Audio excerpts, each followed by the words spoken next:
हवा कोणाची रे, हवा आपलीच रे। हवा कोणाची रे या कार्यक्रमाचे प्रायोजक आपल्या सपनातील घरांच्या मजबूत आणि सुंदर दरवाजांसाठी एकमेव विश्वसनीय ठिकाण कालिका डोर्स। नातं आपल्या मातीशी, शुद्ध शाकाहारी जेवणाची उत्तम सोय, हॉटेल कारभारवाडी, तसेच इलेक्ट्रॉनिक अँड इलेक्ट्रिकल्सचे wholesale dealer Nikhil light house.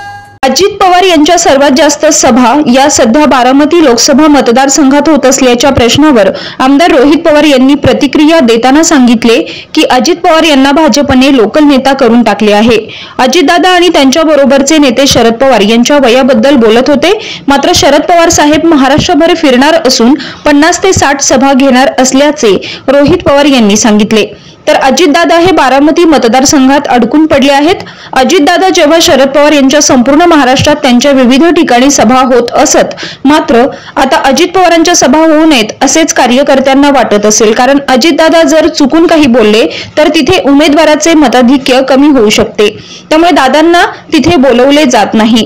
Baramati मतदारसंघात सुप्रियाताई सुळे कमीत कमी 3 लाखांनी निवडून येणार आहेत। फक्त उमेदवाराचे मतदार थोडेफार वाढण्याचा प्रयत्न करण्यासाठी अजित पवार बारामती मध्ये प्रचार करत असल्याचा टोला रोहित पवार यांनी लगावलाय।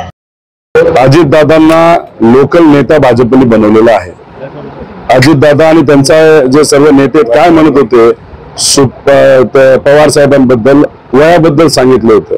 84 वयाचा जो युवा आहे आमचा, 50 ते 60 सभा अख्ख्या महाराष्ट्रामध्ये घेणार आहेत आणि महाराष्ट्रात ते फिरणार आहेत पवार साहेब।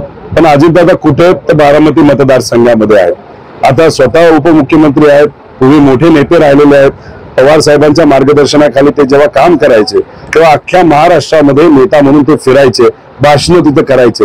ह्याला 2 कारणं असू शकतात। एक, इतर जे पक्ष आहेत मित्र पक्ष त्यांच्या बरोबरचे कदाचित दादांना बोलू नये असं कार्यकर्त्यांचं मत असावं, कारण का दादांबद्दल एक फार नकारात्मक वातावरण अख्ख्या महाराष्ट्रामध्ये झालेलं आहे। त्यामुळे दादा तिथे आले भाषण जर केलं आणि चुकून एखादा चुकीचा शब्द गेला तर त्यांचीच मतं कमी होतील, म्हणून दादांना बोलवलं जात नसेल। नाही तो दुसरा विषय की बारामती मतदारसंघामध्ये दादा आणि त्यांचा उमेदवार पुढे 3-3.5 लाखांनी मागे दिसतोय आणि सुप्रियाताई कमीत कमी 3 लाखांनी निवडून येणार आहेत। त्यामुळे आपल्या उमेदवाराला कमीत कमी कुठेतरी जी काही सुप्रियाताईंची लीड आहे ती कमीत कमी करता येईल का यासाठी कुठेतरी दादा प्रयत्न करत असावे असं मला वाटतं। पण भाजपने दादांना एक लोकल नेता बनवून दाखवलं, ज्याची भीती आम्ही सुरुवातीपासून बोलत आलेलो आहे आणि येत्या काळामध्ये राजकीय दृष्टिकोनातून त्यांना खूप मोठ्या प्रमाणात अडचणी भाजपच निर्माण करेल असं आम्हाला वाटतं।